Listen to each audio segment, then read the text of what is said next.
Hello Scorpio, Sun, Moon Rising and Venus signs. Kamusta po kayo? Sana po ay nasa mabuti kayong kalagayan. Welcome back po sa Star Tarot at kung bago kayo rito, welcome din po kayo. Please subscribe, like, share my videos and leave me a comment po kung nakaresonate kayo. So, we have 3. Ayan. So, magaganda to, Scorpio. Si 3 kasi, this signifies, strength. 'Di ba? That signifies strength, that signifies vitality, that signifies prosperity, confidence, yung mga ganon. Kaya napakaganda nito, you know.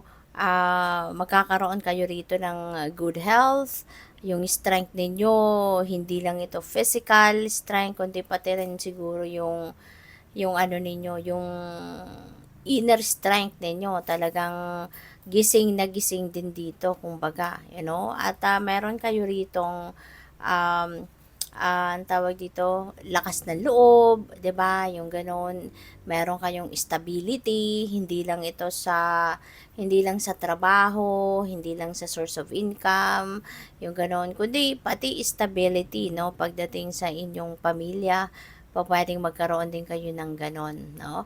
So, definitely, this is about growth. This is about abundance, no? Merong magpo-prosper kayo rito, no? Ito yung time siguro na talagang papunta na kayo sa pag-unlad, no? Sa pag-asenso, yung ganon. Kaya, napakagandang pagkakataon ito ngayon sa inyo.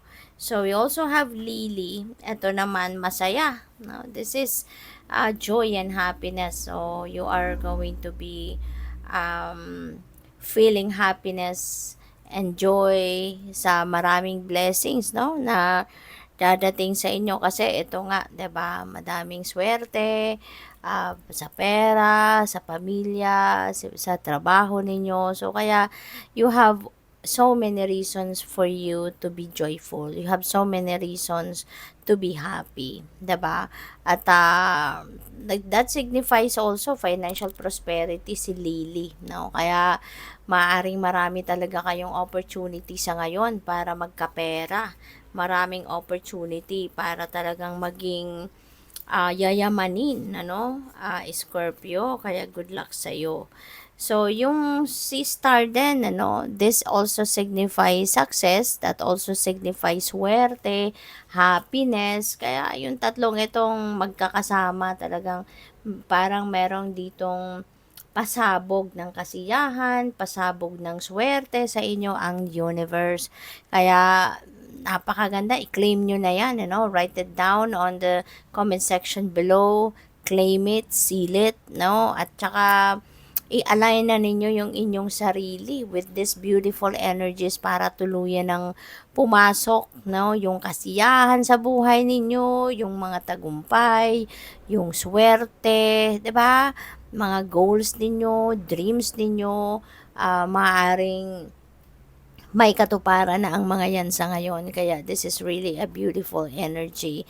Magkakaroon kayo dito ng bonus, diba? Promotion siguro, baka meron din pay raise, financial reward, no? Sa trabaho, for the job well done. So, ang swerte, you name it.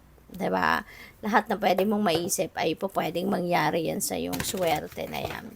So, by the way, maraming salamat muna for subscribing. And if you haven't subscribed yet, subscribe na kayo. At saka maraming salamat din, for not skipping the ads. Kasi malaking tulong po yan sa akin. Thank you. At kung gusto din ninyo na mag-join sa membership, i-click nyo lang po yung join button sa baba ng video. So, ang swerte nyo talaga, meron tayong Queen of Materials, which is also signifies abundance and prosperity. So, ang dami ninyong prosperity energy, abundance energy, kaya most likely talaga maraming financial blessings, no? Ang dadating sa buhay ninyo. So, we have Queen of Materials. Si Queen of Materials, abundance and prosperity din ito. At saka, si Queen of Materials din,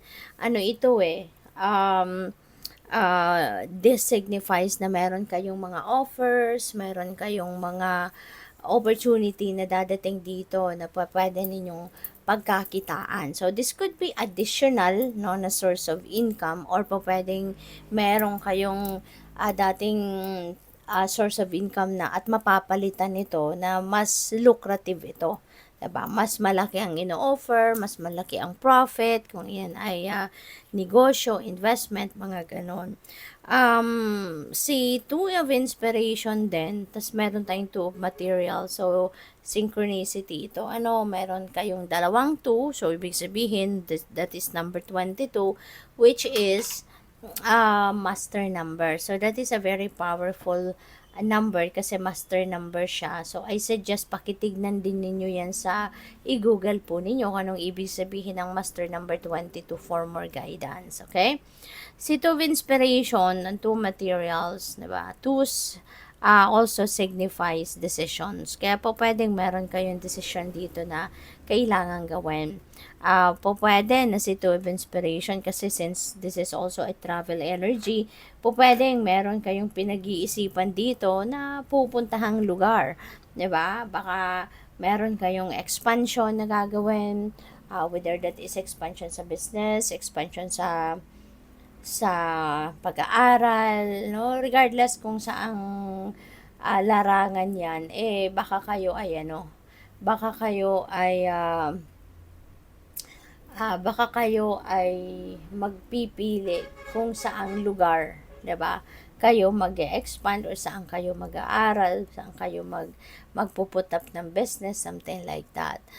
Po pwede rin ang iba sa inyo dito, baka ang travel na yan, po pwedeng pasyal, 'di ba? So maybe there are choices, 'di ba? May mga kino-consider kayo na iba't ibang klaseng lugar na pupuntahan.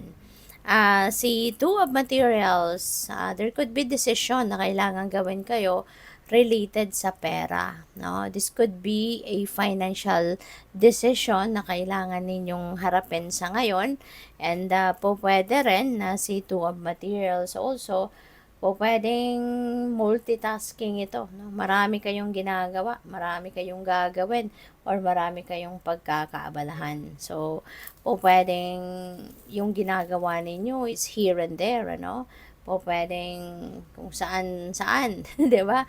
Ang attention ninyo, marami kayong choices dito, So, good luck sa iyo.